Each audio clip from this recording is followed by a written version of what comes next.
I just got done recording this episode with Mandy, and my heart is so full, and I just feel inspired and motivated to keep stepping into these places in life. And Mandy just shares her personal story, and you'll hear it as you go through the podcast. But she shares her story of how she turned really her darkest moments in her life and completely shifted her perspective of them, the actions that she took, the choices that she made, and has just truly gone on this path and this mission to really speak to these places in her life and support people who are on this journey. And I'm just so honored to know this human and be on this journey of life with her. And if you are at a point in your life where you're battling something that feels dark or feels unknown, take a listen to this episode.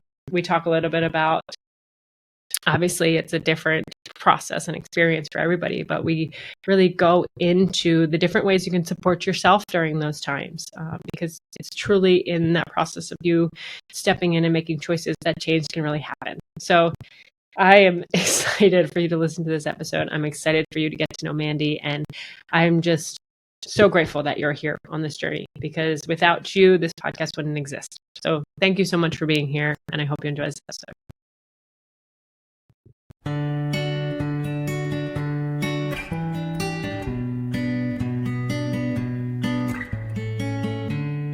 Hello. Do you want to feel the profound impact of intentional gratitude and being present in your life? Get ready to dive deep into the transformative power of gratitude through inspiring stories and conversations with amazing humans and business leaders on the Motion of Gratitude podcast. Now, here's your host, Shannon Missimer. Hello, everyone. Welcome to another episode of the Motion of Gratitude podcast. I hope you've been having a beautiful week, and I'm sitting here and just excited to have this conversation today, and just so excited to introduce you to this guest. And before I say hello, I want to give you a brief introduction. So today on the podcast, I have Mandy DiMarzo. Mandy is an athletic powerhouse from New York. She's been a passionate athlete her whole life. As a former Division I soccer player, she later transitioned into distance running and triathlons to keep her competitive juices flowing. She knows a thing or two about pushing the body's limits. After enduring countless overuse injuries, as well as overcoming an eating disorder, Mandy made a conscious decision to stop striving for the unattainable and unhealthy, and instead shifting her focus to embracing her body and inner strength by giving both the love and nourishment they deserved. She has a beautiful vibrance about her, a calming presence, and personally, I have felt inspired tuning into her corner of the internet since 2018. Mandy, welcome to the show. Thank you, Shannon. It's great to be here. And what an introduction. I mean, I'm just cringing. So let's just get into it right now. But thank you. I love making people blush from the beginning. Let's get right into the conversation. So I am so happy that you are here. I'm so happy to have this conversation, and to take the quote unquote relationship off of Instagram and bring it into real life has been so cool. And to give you all just a little bit of background, so I started following Mandy in 2018. I was trying to think back on how I even found you. I have no idea. But it was literally, for me, 2018 was the year that I really got very intentional with how I was showing up in my life and just being present and just making big shifts in my life. And you were literally one of the first accounts that I found. So to be here and having this conversation with you today is really special, and just reminds me the beauty of social media as we talk about exactly right, all the pieces of it. I think when you're like authentic and you find those authentic humans amongst the screen and a lot of the filters and everything else, you really are attracted to that. And we have grown this friendship for years. And so it is, it's something I'm so excited to not just today, but further our connection in the future. And that is the beauty of social media. It's the beauty of the communities that we find in the most unexpected of places. So yes, exactly. So there's so much that I want to really dive into today. And, as I've done with all of the podcasts, and what I really want to do today is I want to dive into your story. So I shared briefly in the introduction how you've kind of really shifted from a powerhouse athlete that's focused so much on the physical to a powerhouse athlete that also focuses on the mental and emotional and more of that support. And I would love to dive into your story of what brought you on that journey to really make that shift. Yeah, thank you for that. It was a journey that was very one-dimensional to begin with. And I always own the fact that my journey, I am still learning and growing, and I am a seeker. Yes. And a lot of my lessons in my story, I have gotten it wrong many times over again. And I have learned over the years that those failures are actually great input. You can actually turn failures or setbacks or detours and work in your favor when you depersonalize them and you just see it's an iteration of your success. And that's a big part of why I love to do what I do. And it's a big part of how I got here instead of focusing on those failures as a direct reflection of me. It's all part of it. We're all this mosaics of learning and growing and processing and falling and failing, and it's how we get back up. As cheesy and cliche as it sounds, I love quotes that really speak to my heart and my experiences, and say it's how you get back up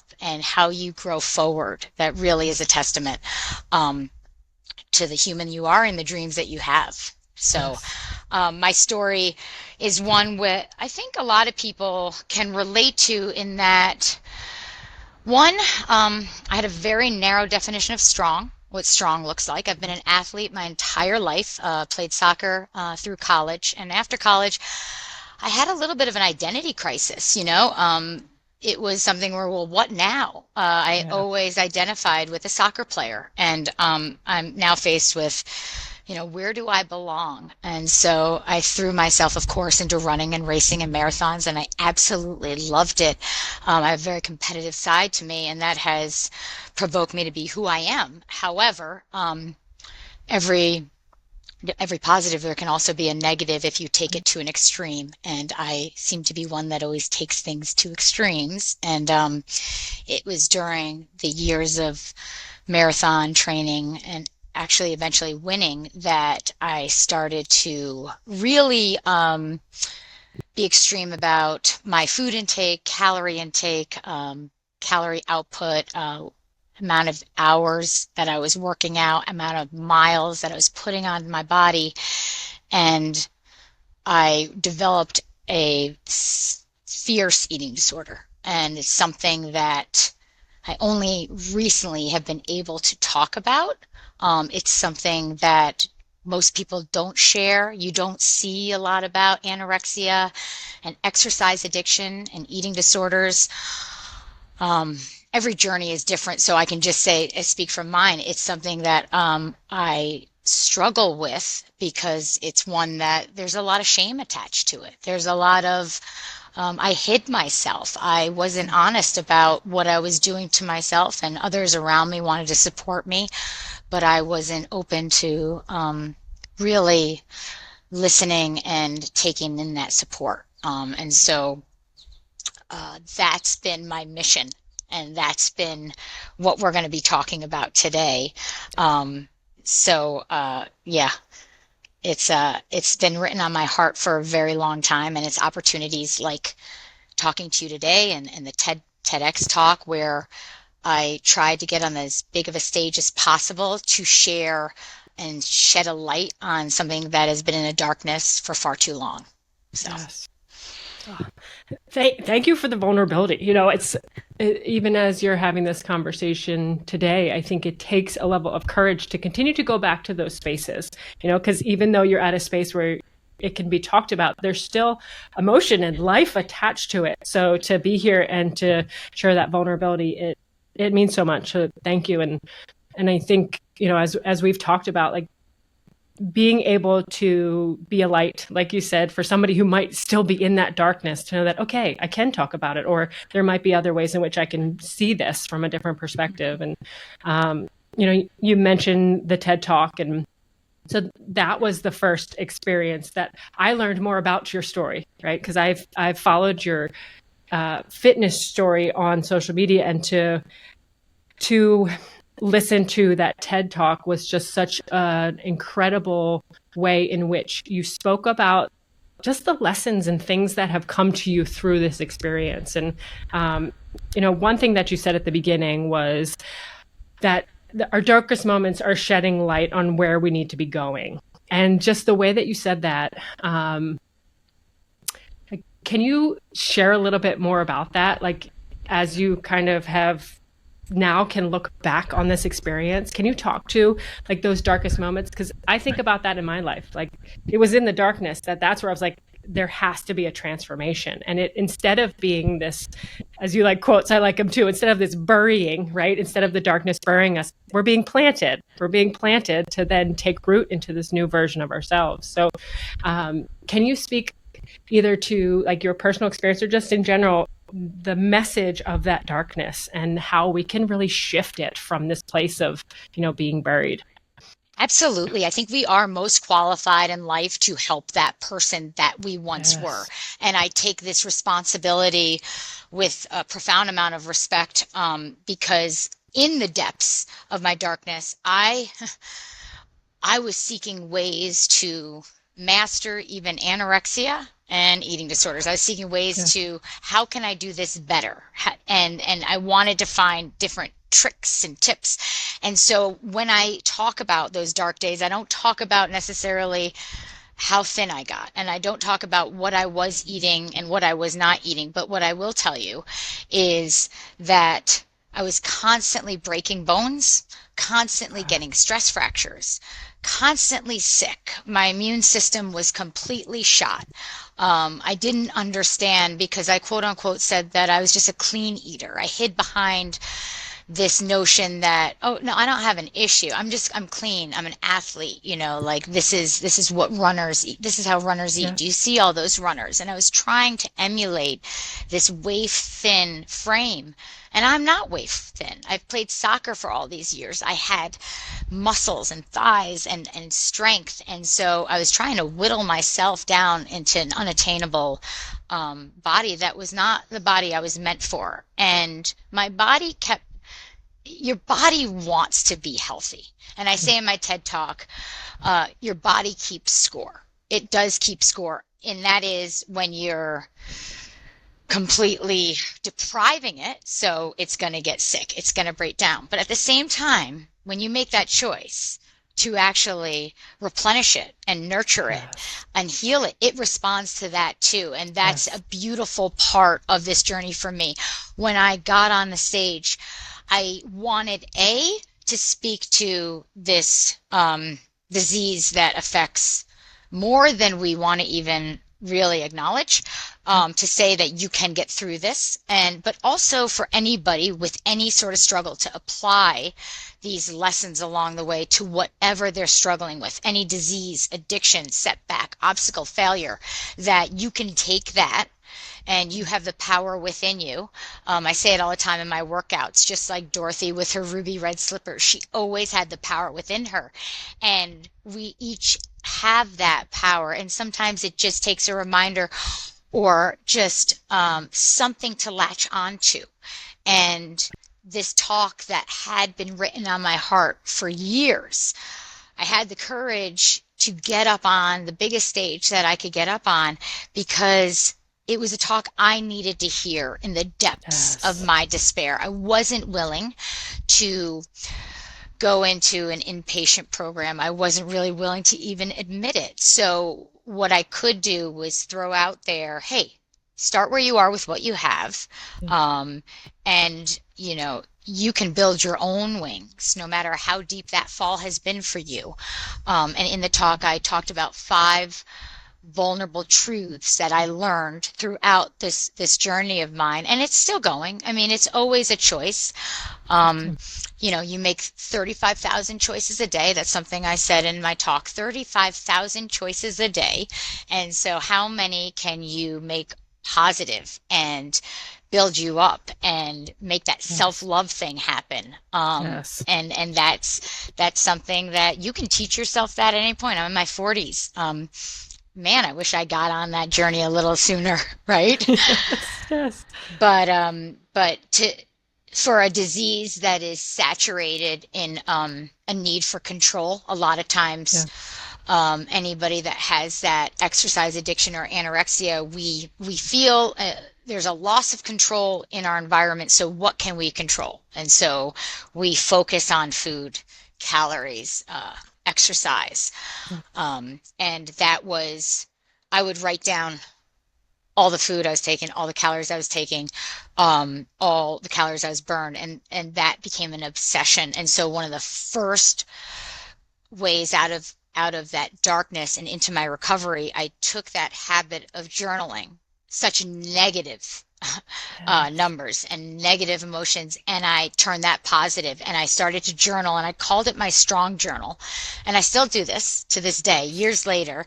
And 3 strong choices that I made that day. So get away from all those calories and numbers. And it was, I mean, you can define it as, I look back and I have journals full of choices I made. And at first, from somebody on the outside looking in, you're like, really? A strong choice was trying an avocado? It actually was. It was actually a huge win for me that day. And I'm proud of that. And that's something that I can look back. If I'm ever having a bad day or a bad moment, I have journals full of strong choices. And really, it's a series of those small things when you string them together that are the big things.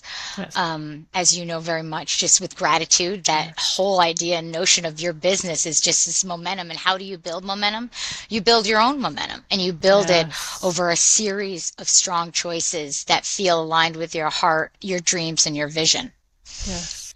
So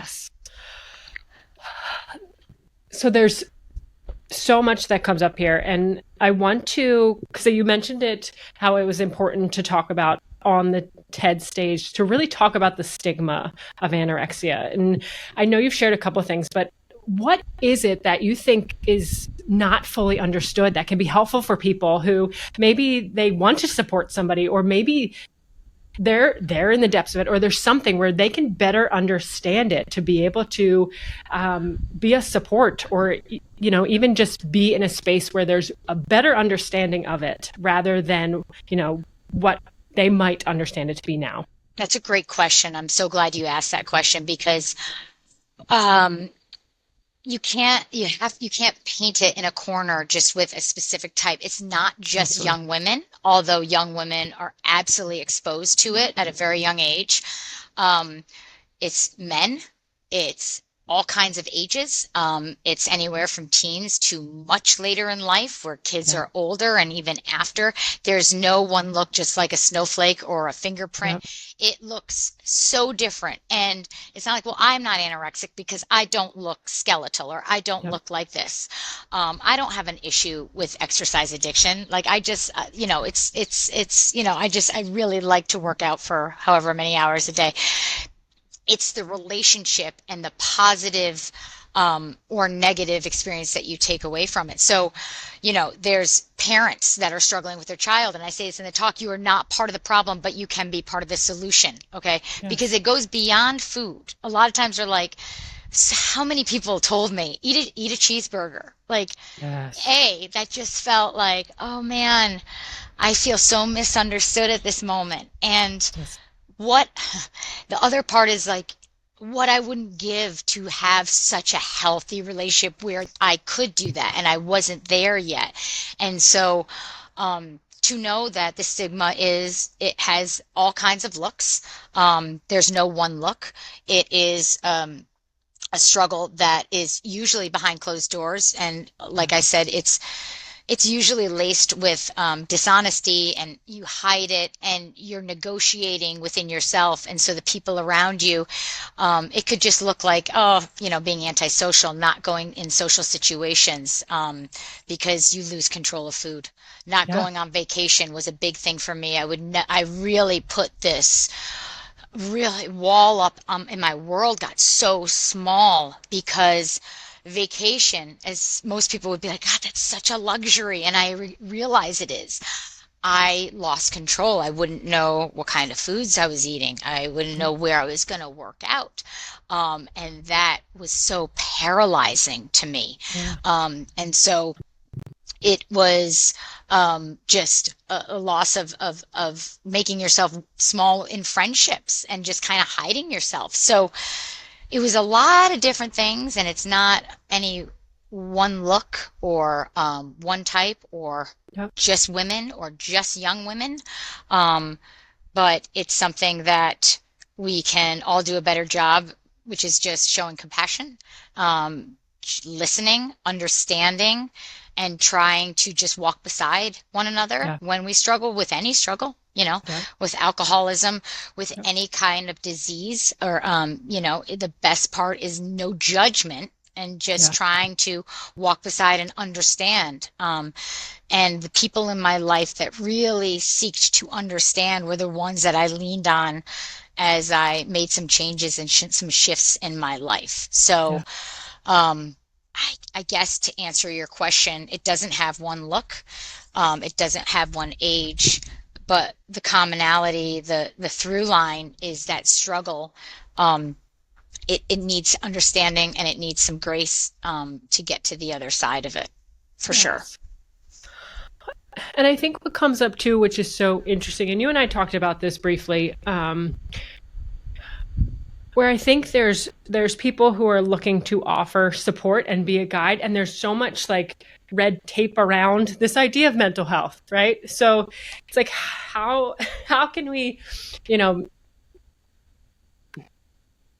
don't know if it's help, but like how do you support somebody who's in that, from kind of that perspective, right? It's like, I guess I'm trying to think of my question here, because even around mental health, here I am putting red tape around my question. Well, because there's so much there, like there's so much that can be attached to this concept of mental health for people that kind of creates this uncomfortable dialogue, right? So it's like, how do we kind of remove this and know that it's going to be messy, it's going to be awkward, like you're going to say the wrong thing, but there is that like compassion and understanding, because I think that comes up a lot too. Because I think you've mentioned that as you have conversations around mental health, there's these barriers for people. So I think that comes up a little bit. It's like kind of that conversation in general around mental health. For sure. And I think, knowing there is no perfect way of going about it, but actually having the courage to even talk about it, as messy as it can be. A lot of times I share the damage along the way, the loss along the way, like what I wouldn't give to get those years back of my life, right? Years back that you can't get back because you're so deep in that struggle. What I wouldn't give to undo some of the damage that was irreversible in my life for my body. And what feels to me, and what I like to share with groups that I speak to, are, just the unnecessary pain and the unnecessary times that I sidelined myself and I couldn't press play in my life. And that's a choice that, if you get away, and I get away, I've said this before, Shannon, I've gotten completely away from the numbers now. I don't wear a watch. I don't wear a heart rate monitor.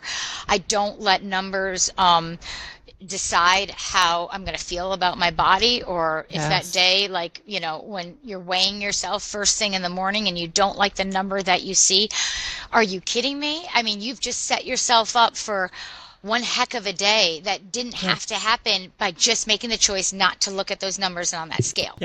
And, there's a lot of, with any sort of mental health and struggle and depression and all of that, it isn't pretty. And oftentimes you have to get your hands dirty on some of the things that we focus on and we like just obsess over. If it's numbers, I would stare in the refrigerator or the cabinets for hours. And this is just, I think back and I was so inside my head negotiating what I could afford to eat and not. And really the conversation was, my self-worth. It was like, Yes. worthy. Are you worthy of it? Absolutely. But I didn't see myself at that point. So it's talking about your worthiness, like taking up space in this world. Like Yes. I was adamant to just like disappear, get so thin, just like almost just like blend in. And now I'm like, own your space, own your place, and Yes. be a presence. And that's a lot of choices along the way, from somebody that wanted to just disappear and vanish to be like, own that and enjoy that. So I do think that part of the conversations is the realness, the rawness, the truth, and the reality, and be like, do you want to be losing hours, days, weeks, months, years looking at calories on the back of a box? Like, is that really how you want to spend your time? Do you want to spend your time in countless orthopedic surgeon's office after I can't tell you how many times I'd go into, and the same doctor, and he really guided me to help along the way, because it was like stress fracture, stress fracture, stress fracture. Come back in 8 weeks, nothing's healed. Come back in 8 weeks, nothing's healed. And here I am being like, oh, I don't understand. And it's like, you know what? Like, you actually need to like heal your body and replenish and feed it. And until I was making those really healthy decisions, I was breaking down time after time after time, and all those years that I could have been thriving.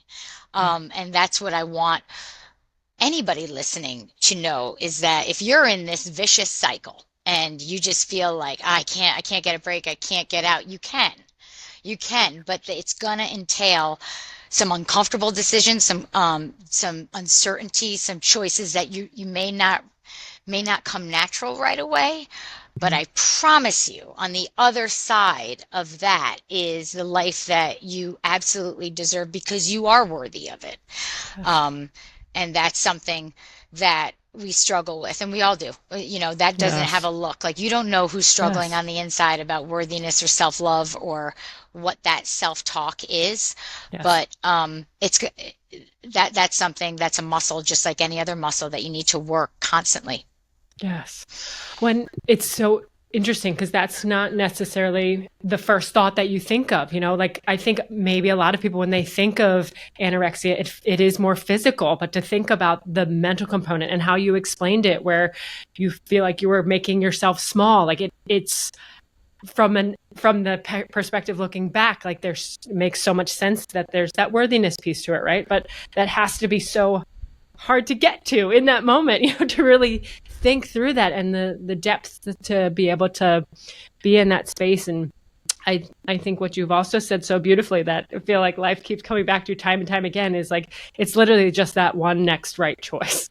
Like, Yes. And you're going to have to make it again and again, just knowing that there might not be this big aha that's like, okay, everything is like fixed now. Life is different. I feel different. It's literally just that consistent, intentional choice to continue to show up and say, okay, I made this choice yesterday and look how I felt. And now, how can I continue to just make that little step and allow yourself to stay in that consistent space? It's just so powerful. It is powerful. And it seems so simple that it's like, oh, it can't be that. Exactly. But it's so simple that it actually can. And, my definition of strong, it was all wrong. I thought that at that time that strong was very thin. I thought that strong was, running 110, 120 miles a week, which I ran morning and night. I broke it up, and I thought you should be able to do that without injury. I thought that was strong. I thought strong was showing, not eating carbs, not eating, like, just really like limiting, and was strong stress fractures, and was strong constantly getting sick and everything feeling infected, and was strong to the point, my breaking point, and the point that I talk about is that I had these stress fractures and I wasn't healing, and I was prescribed a drug that geriatrics are given to heal like a broken hip. So if you're 80 plus and you broke your hip, you're given this injection that you give yourself daily, and that's going to help you heal. And here I am, 25, and I'm in the bathroom, and every morning it's one thigh or the other. They're covered in bruises. I can't handle it. And I'm thinking, because I am not bringing a fork to my mouth, I need to put a needle into my thigh. And that was my breaking point, where I was like, this is not strong. I don't care, like, PRs, winning marathons, all that I was doing, this is not strong. So I needed to really reverse engineer my definition of strong that felt aligned with what I wanted out of life. So that was my aha moment. But I agree with you, and all throughout my life I've always was the one looking for those lightning bolt moments. And they don't come. The darkness does, but for that light to come in, you gotta fight for that light. Yes. For sure. And I think too, and kind of thinking through that, is a lot of what you're talking about is it's that shift in perspective. Like, even so, we're talking about the actions that you have to take, and also in the same way you said,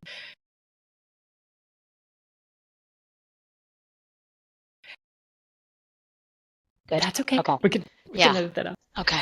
Sorry. You were saying the actions. No problem. Yep. We can edit that. Yes. Okay. So I'll go back to that thought.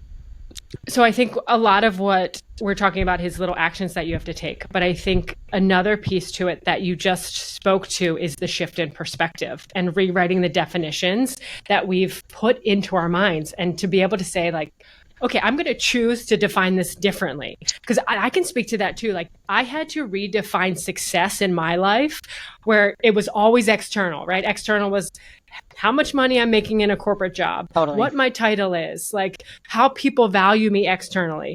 And that was breaking me when I decided to stay home and raise my kids, because I'm like, not making money, nobody's validating me, and I have no title outside of mom. So I was identifying still with this perspective of what success was. And so there was this internal process of redefine it for yourself in this chapter, and then allow yourself to continue to redefine it. And the way that you did that, like with the strength and seeing that definition can change. And when we change that definition, it can literally shift the way that we show up in our life in such a dramatic way. And I think there's so much power. That's the power in thought, where everybody's like, change your thoughts, change your mind. Like, that's it. Like, that's that power in how we shift that perspective. And I love that. And it's making me think of like my definition of strong and what it means, and like what I want that to be in my life. Because you're right. Like, we see in society, strong is one thing. Right. Yet there's so much more depth to strength and what it really is. Well, I think you absolutely nailed it. And you do it throughout your podcast, and you're just talking about like this season. Like we don't need to have like one title for every season of our life, because we don't even know the seasons that are coming down the pipeline. But you really focus on, all right, homeschooling the kids at this moment. Okay, like the title of mom, which by the way is the strongest title of all, like owning that, right? And so that perspective, a lot of times I heard this and I love it and I attach to it. Perspective is passport or prison. Entirely up to you. Entirely up to you.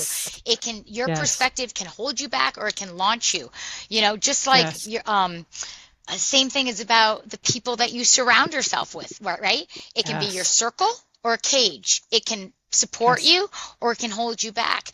And so again, it's reminding that momentum, that choice, you're always in it. You're always in it. You are always in charge of your perspective. That is something you can control every day.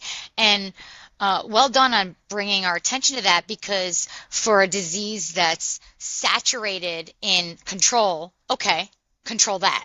Control the choices, control the perspective, control the title, control that definition of success. That's entirely up to you. What you define as success is going to be different than what I define as success, and that's okay. There's not one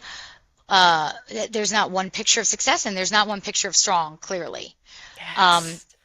So I think that that's something that we all need to just remind ourselves of, or just like, hey, check in. You might need to audit what strong looks like, because it might need a refresh, and mine did, and mine continues to. As I get older, my body is continuing. I want to keep keep moving. I want to stay active. I want to sweat, but it won't look like what it used to look like. So how does that land for me right now, and move with that fluidly? Yes.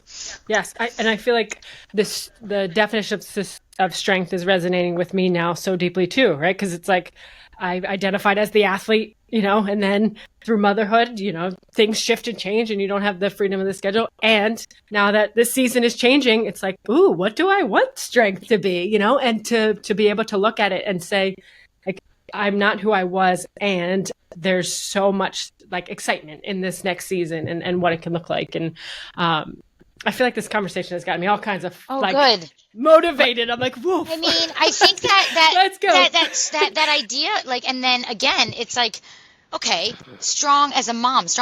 I would love to hear, like, if you started doing that strong journal of 3 things every day, that those little micro mini wins turn out to those monumental wins, right? So, like if everyone just started to write those ideas of like, oh my God, and celebrate that. Are you kidding me? Yes. That is like, that's how you build that momentum and barrier to entry to that next stage of your life. You break through those barriers. Okay. Like, wow, look what I did this week. Okay. Use that as, again, prisoner passport. It could hold you back, or it could set you on fire. Yes. Amazing. So because I want people to learn about all the beautiful things you're doing and communities you're creating and all this incredible information. But before we get there, I know you mentioned in your TED Talk how you really talked about the 5 ways in which those moments taught you lessons that you've taken into this next season. What are, even if one of them, like, what really is a lesson that you look back and say, like, this is something that is guiding me into new seasons of my life and new chapters, and has really kind of continued to light the way for you as you've moved into these different seasons in your life? I think it's of all of them, we've touched upon a bunch of them, but I think this idea about not letting a number define you, and this notion of vitality, and that at 25 my body, because of the osteoporosis and all the stuff that I was doing to it, the bone scan said I had an 88-year-old body in a 25-year-old. So I think of vitality and just getting away from numbers. So getting away from the heart rate, the calories, the PRs, the minutes per mile, getting away from that and going by the feels. Like, how does it feel? Yes. Like checking in, and instead of defining with a number, define it with a word. And I think that's something that is seen as, numbers have this stigma in our society, weight, or as you get older, and we can just say every year we get more beautiful, every year we have more experience. Like, you can shift how that you define a number. And I just think that this notion that we can continue to become more vital every decade of our life in the choices that we make. I'm really focusing right now on things that I was always like, I'll do that. I'll focus on that later. Sleep. Yes. Like, what, sleep, how valuable that is, how I'm starting to really preserve and protect my sleep hygiene at night, and what I'm doing, just like my morning routine. My morning routine is set, but that nighttime routine is something that's what I'm working on right now. Why? Because sleep is where your muscles, recharge, refuel, and restore, and your body and your mind, and all of that happens. And if you're not getting enough sleep, everything seems to fall by the wayside the next day, doesn't it? Or the day after that. Yes. But is a huge part of that recovery. So sleep is something, recovery, I'm being proactive about that recovery, and rest. Those 3 things are, I'm putting action behind it in this notion of being vital and embracing that age and that decade in a way that's, I get excited about it, because I really, I guess the word, I took it for granted when I was younger, and I did a lot of damage when I was younger. So now I'm seeing this as not necessarily a rebirth, but just an opportunity to take this and really run with it. Like, be active. Yes. Like when I have a rest day, I'm going to be foam rolling. I'm going to be eating a lot of protein and good fats, and really saying, like, setting my body up, because it does, keep score, so that it's a great strong week, and not just not doing anything about it, but saying, like, you know what, like, this is actually like my commitment to myself, for myself, is to take part in this recovery, so that I can stay vital and I continue to find new small victories in every decade of my life. Yes. Oh, I love that. And as you were talking, as they were talking about perspective, this is a fun one that I got introduced. I don't know what it was. I don't know if I saw it on social media or what, but we talk about age and getting older. Well, somebody started talking about, like, what if we saw our age as a level instead of like it? So it's like, what level are you on? So if you think if you level up, you have more wisdom and you have more, like, tools in your toolkit. So we mess around with the kids sometimes. We're like, oh, you're only on, you're on level 6. I'm on level 36. Yeah. So it's like, it's a fun way to shift that perspective and think about, these levels. So as we talk about, aging in numbers, I think it's a fun perspective shift to, like, think of your life in levels. Like, look at how many levels you've accomplished. Look at what you've learned in the different levels, and it just literally spins the thought process instantly when you think about age. No, it's so awesome. I'm running with that one. It's awesome. Yeah. When I read any of the books, like about the blue zones, right, and living into over 100 years old, and it's like, wow, that level and that level, that level isn't just by, like, happenstance. That level is by nurturing socially, nurturing your body, nurturing spiritually, really finding a balance in all parts. And balance is another part of that level that we're, as we get older, it's like, not just all or nothing. And that's something where, in the depths of my eating disorder, I was so narrow-minded. I couldn't pull the blinders off. I was so focused, and that obsession did not serve me. And by opening the blinders and really, like, working on looking all around and finding balance and realizing doing one thing over and over again won't serve you in any, but if you just do a little bit of each thing. So that's part of the vital piece too. And the levels, for sure. The levels. I love it.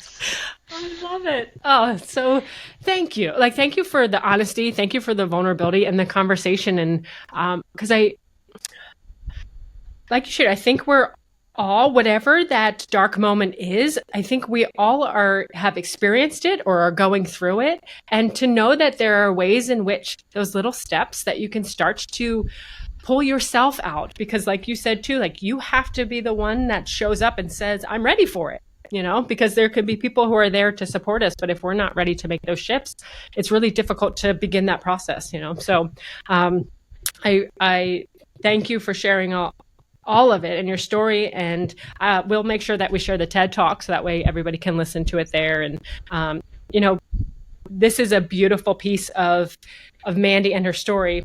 And she has this beautiful community that she's created in which she's supporting people from the physical space. And can you talk a little bit about Burn and what you provide from a professional perspective? Because I'm sure there's people who would love to learn more about the business side and everything that you do there. Thanks, Shannon. Burn is my community, my sweat family, and it's an online workout that was really happened before the pandemic. I was in studio teaching classes, and then the pandemic hit, and the one thing, my active service, the thing that I know sweat and I know movement, and throughout all my years, that is something that I have identified with. So launched Burn just by really teaching 2 live classes every day on Instagram, anybody to join, because I knew if we sweat together, we'll figure this out, right? And and it just became this beautiful community spanning it's ridiculous amount of cities and countries and globally, and it was all by word of mouth, and it was all by join. You belong here, right? You belong here. We're going to figure it out together. We're going to sweat through it, and I am so blessed to now work at these pop-ups and these activations and retreats where I meet people that have been working out with me for so many years that I have never met. But what I've learned in Sweat and in community, there are so many stories that are so inspiring. I always say inspire and be inspired. And my community inspires me every single day when they share what they were going through and they decided, you know what, I'm going to take 10 minutes, I'm going to work out, I'm going to be stronger because of it. And like you look back and you're like, oh my God, like I don't know if I could do that. But the choices that they made, it inspires you to show up every day. So I kept getting these stories. I'm like, you know, that's my why. My why is it's got to go bigger than me. It's got to go away from that narrow vision. It's got to go here. And that connection, this community, it keeps showing up. And like we started, it's authentic, it's real. We're not airbrushed. When I'm doing workouts in my garage, it is just, it's showing up on the days you don't want to, or showing up when you don't feel you have that time, and working out and being at the end of it like, wow, I just did that. I just accomplished that. I feel really good, and I can now go accomplish anything out there because I took on here and I made the choice and I said yes and I followed through on that commitment. So it's just a workout that I really felt it was important to create a workout that anybody could do anywhere. I know enough about being an athlete in sports to know you don't need fancy equipment. You don't need an expensive bike. You don't need an expensive gym membership. And what that to empower within where you are doing what you do, clearly that's that through line and that message for me is like, okay, you got it within you. You've got it in the environment that you are in. And the bottom line of my mission and my mission statement is really about if you can really empower here, you can take on out there. And all that life throws our way. For you as a mom, every day is different. The uncertainty, the unpredictability, the oh my goodness moments. You've got this. And how can you continue to reiterate that to yourself that you've got this? And it starts with nourishment, worthiness, making sure that, you end up on your own list of to-do things, because that's a big part of it. And whatever that looks like on any given day, that's what I believe in. And that's what I want to serve as a reminder to people, is just like, you have that. And that's what burn goes beyond the sweat. And I hope that the TEDx talk does the same. It goes beyond the eating disorder and anorexia, and it goes like any sort of setback, debilitation, disease. I'm going to do everything in my power to change how that shows up in my life and change how I define it. So, and you were just saying like those dark moments, that darkness, it's always the darkest right before the dawn. And I'm attracted to quotes that capture my thoughts when I'm not able to. And throughout my burn workouts, I will say quotes, and at the end, I put a new quote up every day. One that I'm just like, I hope this carries you through. It may be deep. It may be, soulful. It may be hilarious, because I love laughing too. Like the other day was like, what if the hokey pokey really is what it's all about? And you're just like, you know what? I just want to laugh. Like, I just want to like not take life so serious. Yeah.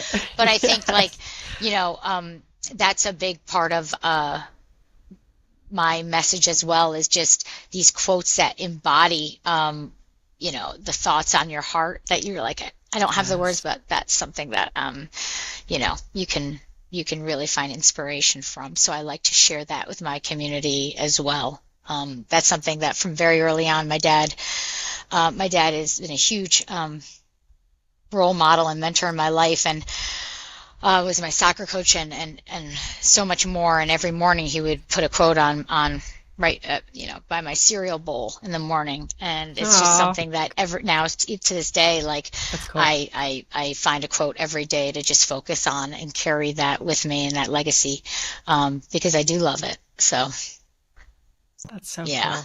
That's actually, quotes, I'm with you there. They resonate so deeply. And when I started journaling, it was the same thing. It was like, find the quote. I just looked through all of them. There's always that one where you're like, ooh, that hits today. Well, usually it's exactly what I needed. That's right. It's a dark ones for me. I'm like, oh, that's dark. Oh, that's dark. But like, I needed that to just help lift me up a little bit. Yes. And you're like, how did somebody write that so beautifully to capture exactly what I was thinking? But thank you. That's what I'll take it. Yeah. Oh, yeah. Amazing. And I have been lucky enough that in all these chapters of my life, it doesn't feel like work. It feels like my mission and my calling with the TEDx talk and what I want to do now. I want to talk to groups and teams and communities and businesses, and I want to take the pain, and that's been the primer to my success, and I want to just share that journey and the choices along the way to help all kinds of groups get stronger. And so I'm blessed to have my burn community. I'm blessed to be working on Sportport, and my hope is to now just share that message with as many groups that need to hear it. So that's where I'm at right now in my journey. It's amazing. Thank you. I'm so excited for everything that you do, everything you're doing. I'm excited for our life to continue off of social media, because I am so inspired by everything you're doing, and just thank you. Thank you for answering the call because obviously you've gotten a big one and you're answering it, which is so cool.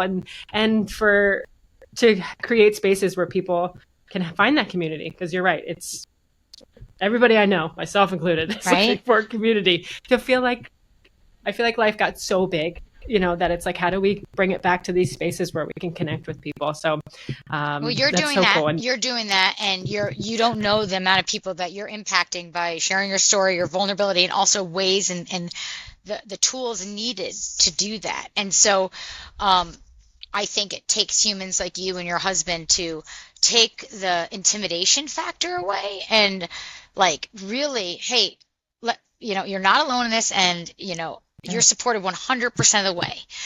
Like all you need to do is say yes to that gratitude and just finding that, and you are supporting people 100% of the way. I think that that's a gift that is really necessary. It's not something that's it's an essential right now. And so the communities need leaders. There's groups of people, populations, but it isn't a community until it has a leader that's just kind of just sharing a vulnerability, sharing the struggle, the hard times, the choices, and then what has worked for you guys along the way. Most people, it's like, I'm not an expert in by any means, but I know what's worked for me. I know what's resonated with me, and I know how to get on the other side of it, and so do you. Yes. And that's how we get better. That's how we get better. Yes, and thank you. Yes, it is. It is exactly like you're saying. It's like you know that there's something that you did differently that you couldn't find when you needed it. So it's like, okay, it wasn't there when I needed it, so how can I create it so it's there for the next person? I mean, you upped and moved to Utah and homeschooled and took all this on, and you're here to share it. You don't know, you survived, and you don't know what that is going to do to somebody else's life. You don't know, but I can tell you right now that you change lives that way, by sharing, by being real and honest, without the filters, without all like stripping down to the core. You don't know, but I can tell you right now that you're inspiring people to take that leap of courage, and those wings are going to appear just by sharing your story. So keep doing it. Thank you. Keep doing it. Thank you. And I'm grateful for people like you who I can be in the vulnerability with. Absolutely. As you know, it could be all the vulnerability all the time can feel like a lot. So, finding those people that that are in it too, whether it looks the same or different, just knowing we're all in this space of honesty and authenticity, I think is so helpful. So, totally. Thank you. Oh my goodness, my heart is so full after this conversation today. Thank you. Same. Thank you for being here today. Thank you for sharing your story. We will make sure that all of your information is in the show notes so people can find you on social media and through the business and the website and everything. So before I let you go, I do ask this question to everybody that comes on the podcast. So I want to ask you too. But so when you find yourself going through the motions in your life, what is your go-to tool? I love that question. And you've gotten so many different answers, right? Yes. My recall, I go to my recall, and that just reminding that this is a privilege, and whether it's movement or getting up, that it's a precious privilege that not everybody is given, and that you have an obligation to run with it. So that run will look different. It's not just a literal run. It's just taking risks and chances and taking opportunities and seizing moments, but this is a privilege. And so whenever I go through the motions, not everyone gets that. And I think that that's something, part of that gratitude piece is just reminding yourself that, like, you woke up today, you woke up, yes. And you get to you put your feet on the floor and get out of bed. And what are you going to do with that? Yes. You know, get excited about your life.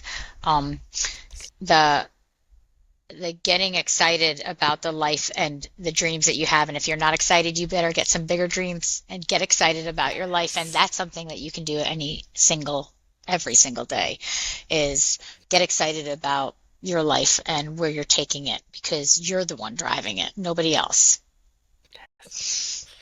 Love it. Oh, well, thank you. Thank you so much. Thank you for the conversation. Thank you for the human that you are. And I'm just excited for everyone to get to know you a little bit better, follow along on your journey, and to listen to the TED Talk, all of it. All of it. So this is awesome. You. Yes. Thank you for being here. And for everybody that's listening, thank you so much for listening and being here with us. And please always remember, in your life as well, there's more to life than going through the motions. Talk to you next time. You've been listening to the Motion of Gratitude podcast. If you want to explore more about the power of gratitude, the joy of being present, and how you can set a new foundation in your life through our 28-day experience, head on over to themotionofgratitude.com, where you can learn all about our individual and organizational offerings, coaching and community opportunities, and our future growth to include more experience focused on holistic well-being. Make sure to follow us across all social channels at The Motion of Gratitude. And don't forget to subscribe and listen to all of our episodes on Apple Podcasts, Spotify, Google, or wherever you get your podcasts. Thanks for listening.